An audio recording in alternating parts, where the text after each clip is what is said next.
लोकसभा निवडणूक 2024च्या अनुषंगानं ठाणे पोलीस आयुक्तालयाच्या हद्दीत कोणत्याही प्रकारचे अवैध धंदे चालू राहणार नाहीत। तसेच पाहिजे तो फरारी आरोपी पकडण्याबाबत पोलीस आयुक्त यांनी सर्व पोलीस स्टेशनला आदेश दिलेत। त्या अनुषंगानं सर्व अधिकारी व अंमलदार यांनी दिलेल्या आदेशाप्रमाणे कारवाई सुरू केली आहे। त्या अनुषंगानं काल खंडणी विरोधी पथक गुन्हे शाखा ठाणे शहर यांना त्यांचे गुप्त बातमीदारामार्फत प्रतिबंधित गुटखा विक्री करणाऱ्यांवर कारवाई केली आहे। यामध्ये इसम नामे शरीफ साहब अब्दुल गौस सावनूर, इसाक अहमद अनवर साहब निजामी यांना अटक केली आहे। त्यांच्याकडून गुटखा, पान मसाला, तंबाखू, जर्दा असा एकूण 40,80,000 रुपये किमतीचा माल तसेच त्यांच्या ताब्यातील आयशर कंटेनरसह एकूण 55,90,000 रुपये किमतीचा मुद्देमाल ताब्यात घेतला आहे।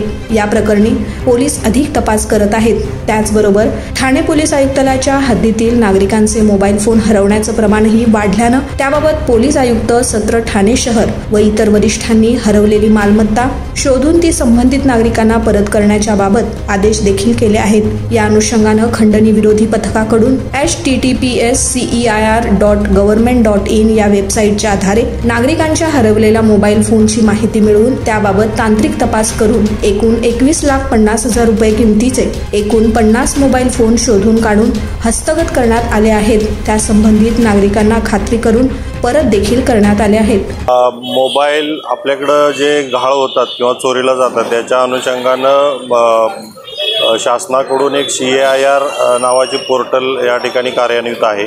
त्यामध्ये जे काही नागरिक आहेत ज्यांचे मोबाईल गहाळ झालेले असतील किंवा चोरीला गेले असतील ते स्वतःसुद्धा त्याच्यावरती नोंदवू शकतात आणि पोलिसांच्याकडूनही नोंदणी केली जाते आणि तपास करतानाही त्या पद्धतीनं आपण तपास करत असतो। त्यामध्ये खंडणी विरोधी पथक ठाणा पोलीस आयुक्तालयाचे त्यांचे वरिष्ठ पोलीस निरीक्षक शेखर बागडे साहेब आणि त्यांच्या पूर्ण टीमनं यावरती काम करून जवळजवळ 50 मोबाईल या ठिकाणी हस्तगत केलेले आहेत आणि याच्यामध्ये जवळजवळ 21,50,000चा हे मोबाईल त्यांनी त्या ठिकाणी हस्तगत केलेले आहेत।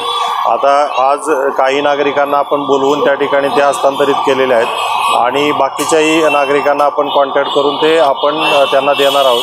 याच्यामध्ये काही गहाळ झालेले मोबाईल असतात, काही चोरीला गेलेले असतात। जे चोरीला गेले त्याच्या अनुषंगानं गुन्हा दाखल करून आपण त्यामध्ये पुढे इन्व्हेस्टिगेशन चालू राहील। परंतु अतिशय उत्कृष्ट अशी कामगिरी खंडणी विरोधी पथकाने या ठिकाणी केलेली आहे आणि नागरिकांना आपण ते मोबाईल आज हस्तांतरित केलेले आहेत।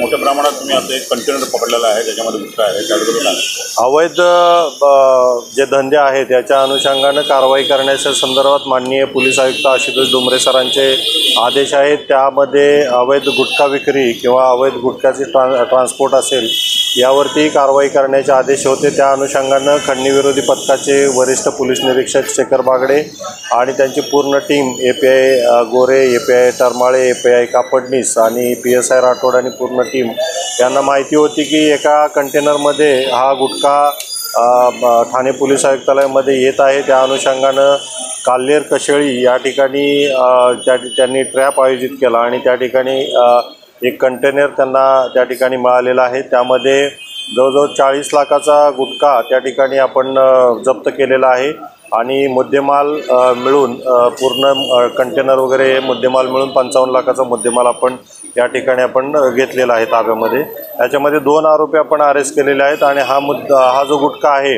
हा कर्नाटकहून या ठिकाणी आलेला निष्पन्न होत आहे। तर तो त्या तपासामध्ये पुढे जाऊन हा सप्लाय कुणी केलेला आहे आणि इथून पुढं हा कुठं जाणार होता हा तपास करून आपण आणखीनही काही आरोपी याच्यामध्ये निष्पन्न होण्याची शक्यता आहे। त्या अनुषंगाने तपास चालू आहे। तरी अतिशय उत्कृष्ट अशी कामगिरी खंडणी विरोधी पथकाने या ठिकाणी केलेली आहे आणि याचा तपास पुढे चालू राहील।